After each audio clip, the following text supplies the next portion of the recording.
मेरे भाई के लिए गुरुदेव मैं वर्णन करना चाहती हूं। शिव बाबा का क्या वर्णन करूं। मेरे भाई को 2023 से कैंसर हो गया है। उसका इलाज जिंदल हॉस्पिटल हिसार में चल रहा है। नाक में कैंसर हुआ, नाक का ऑपरेशन करवाया, फिर गले में कैंसर हो गया। गले में कैंसर हुआ। 2 साल से मैं आपकी कथा सुन रही हूं। मैंने मेरे भाई से कहा कि अगर डबल से कैंसर हो रहा है तो तू सीहोर जा, रुद्राक्ष ला और उस रुद्राक्ष को पानी में गलाकर शिव जी को चढ़ाकर पीना प्रारंभ कर। मैं मेरे भाई की तरफ से यहां पर दंडवत करने के लिए, प्रणाम करने के लिए आई हूं, कथा सुनने के लिए आई हूं। हम लोग रुद्राक्ष लेने के लिए सीहोर चले गए और वहां से रुद्राक्ष लेकर आए। जब रुद्राक्ष लेकर आए, भाई की एक रिपोर्ट, एक ऑपरेशन और डॉक्टर ने बोल दिया था वो कराना था, जो कि 12 मार्च 2024 को वो ऑपरेशन होना था। हमने बाबा से प्रार्थना करी, अगर बाबा आप संभाल लोगे तो मैं कथा सुनने के लिए पंडाल में जाऊंगी। मेरे भाई की जब दूसरी रिपोर्ट हमने जब जिंदल हॉस्पिटल में दिखाया तो 12 मार्च के दिन रिपोर्ट में आया कि इसकी सारी रिपोर्ट नील है और ये बालक अब ठीक हो गया है, इसका कैंसर समाप्ति की। एक बार हाथ हिला दो बहन, बधाई आपको। इसके लिए एक बेलपत्र ले जा, आजा आजा, एक बेलपत्र इसके लिए ले जा। शिव है वो औघड़ी है और खाली ना जाता कोई दर से तुम्हारे, खाली न जाता कोई दर से तुम्हारे। मैं भी खड़ी हूँ बाहें पसारे, अपने हृदय लगा लो गिरा जा रहा हो, उठा दो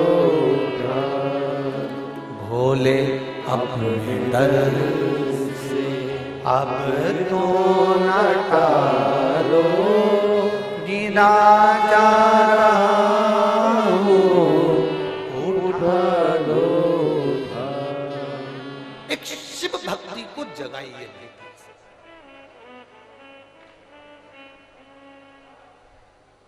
एक लोटा जल सारी समस्या का हल है।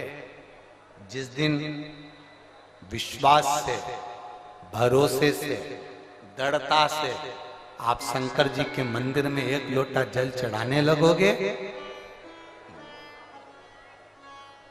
भरोसा रखकर जिस दिन बेलपत्र को खाने लगोगे,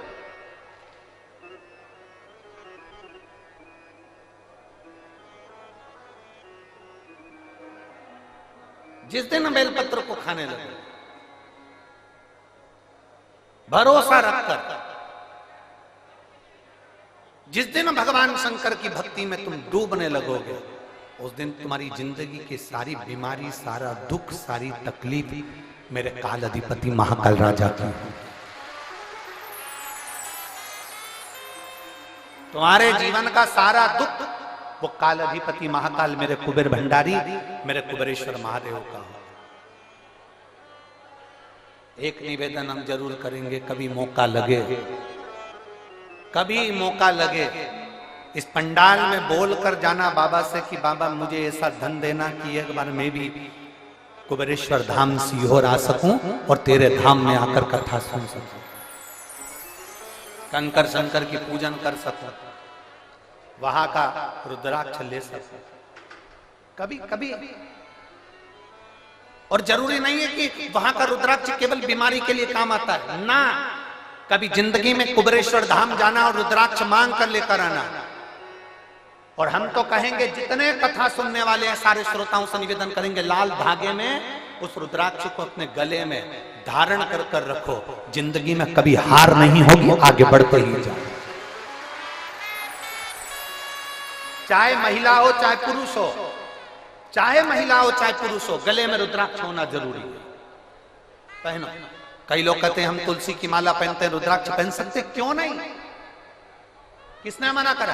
कौन से शास्त्र में लिखा है, कौन सी वेद में लिखा है, कौन से पुराण में लिखा है कि तुलसी को पहनने वाले रुद्राक्ष नहीं पहन सकते, या रुद्राक्ष को पहनने वाले तुलसी नहीं पहन सकते?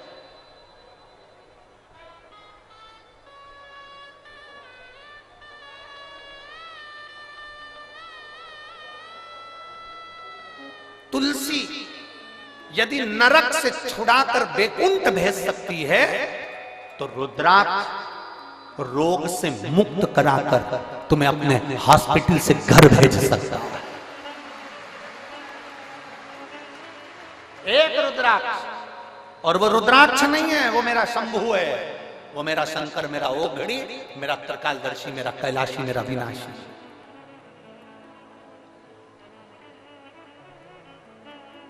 कई लोग कहते हैं गुरुजी अभी आपके यहाँ पर रुद्राक्ष उत्सव हुआ, अभी आपके यहाँ पर 26 तारीख को सुबह 10 बजे महादेव की होली है, आप हमेशा भक्तों को वहां बुलाते रहते हैं। हमारा तो निवेदन है किसी बहाने से आओ, चाहे तुम 26 तारीख को होली खेलने के बहाने आओ, चाहे तुम रुद्राक्ष उत्सव के बहाने आओ, और मेरे बाबा के दरवाजे पर एक बार आकर तो देखो, 3 महीने में झोला खाली नहीं करना पड़ेगा वापिस।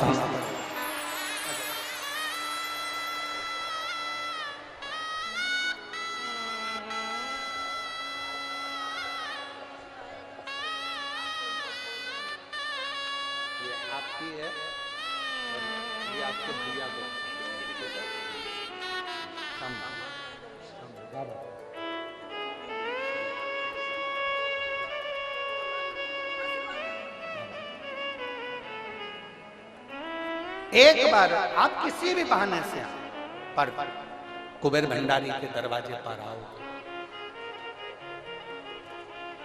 अगस्त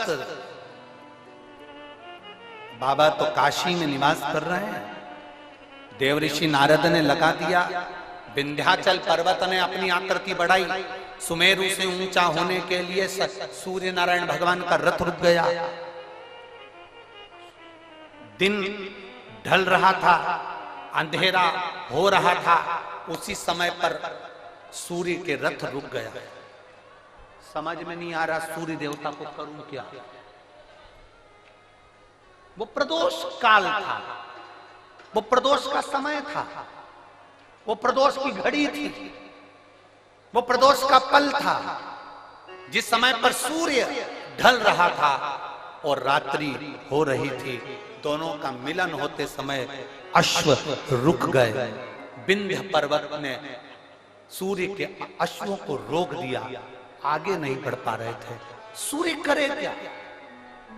तब सूर्य देवता ने एक बच्चे का रूप रख लिया।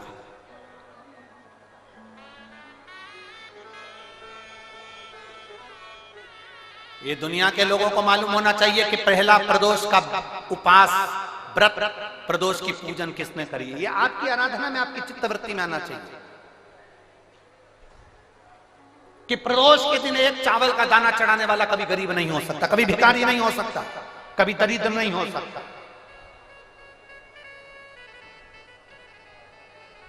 जब तक मालूम नहीं होना तब तक आप भटको, और जिस दिन तुम्हारा विश्वास शिव महापुराण पर हो जाए ना, जिस दिन तुम्हारा विश्वास शंकर जी की कथा पर हो जाए, और इतनी लाखों की संख्या में आप लोग आए हो, लाखों की संख्या में आप लोग आए हो, और करोड़ों की संख्या में लोग टीवी पर कथा सुन रहे हैं, करोड़ों की संख्या में, देश और विदेश में।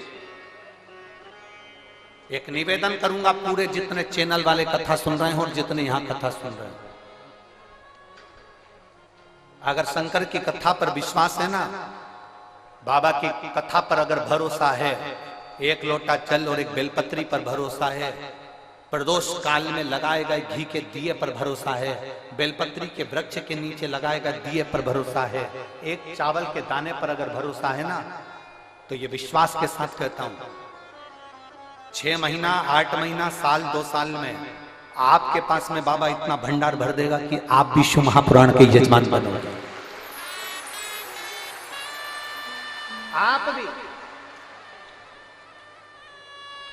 ये शिव पुराण का हम सुनील जी को धन्यवाद दे रहे थे कल भी कि सुनील जी, और सुनील जी कह रहे थे गुरु जी ऐसे ऐसा आशीर्वाद दे दो कि हर साल 2 साल में कथा करवाते रहे।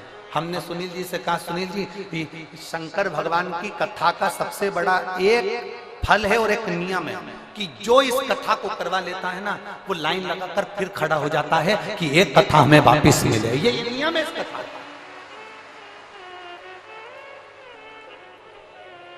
भटिंडा पंजाब में अमरजीत सिंह जी ने कथा करवाई, वो 2 बार खबर कर चुके कि वापस कथा दो हमारे पंजाब के लिए।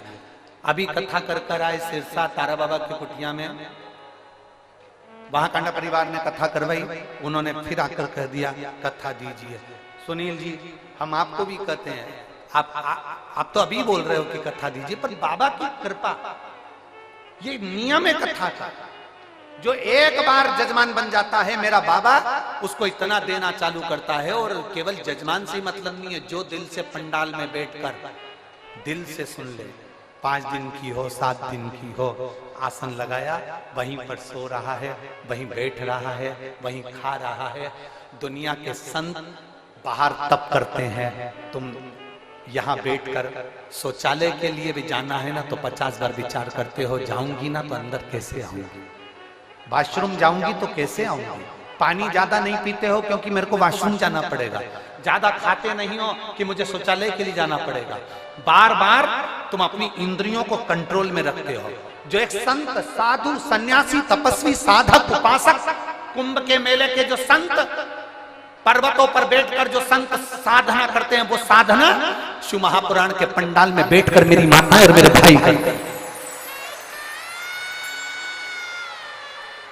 आप इतना भोजन नहीं करते कि आपको बार बार शौचालय के लिए जाना पड़े, आप इतना पानी नहीं पीते कि आपको बार बार वॉशरूम के लिए जाना पड़े। आप अपने शरीर को, अपनी इंद्रियों को केंद्रित कर कर रखते हो, क्योंकि जाऊंगी ना इतना बाहर निकल कर जाऊंगी तो वापिस आने में टाइम लगेगा, मैं कथा छूट जाएगी, जगह कोई ले जाएगा। अपनी इंद्रियों को कंट्रोल में कर रहा। इतना तो कोई साधु नहीं कर सकता, इतना तो कोई संत नहीं कर सकता, इतना तो कोई सन्यासी नहीं कर सकता।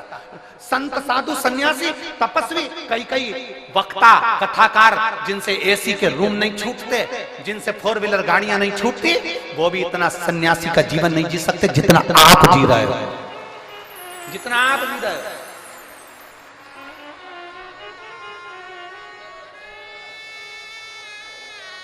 एक संत का भाव है आपका। गर्मी लग रही है, टेंट हिल रहा है, हवा चल रही है, टेंट उखड़ रहा है, पाइप गिर रहे हैं, कहीं कुछ प्रॉब्लम चल रही है, और उस बीच में तुम्हारा विश्वास, 5 दिन के लिए रेवाड़ी आई हूं, मेरे बाबा के भरोसे आई हूं, मेरा बाबा तेरे दरवाजे पर मैं आई हूं ना मेरे कुबेर भंडारी, तो मेरे दरवाजे पर तू भी आएगा, ये मेरा विश्वास लेकर आए,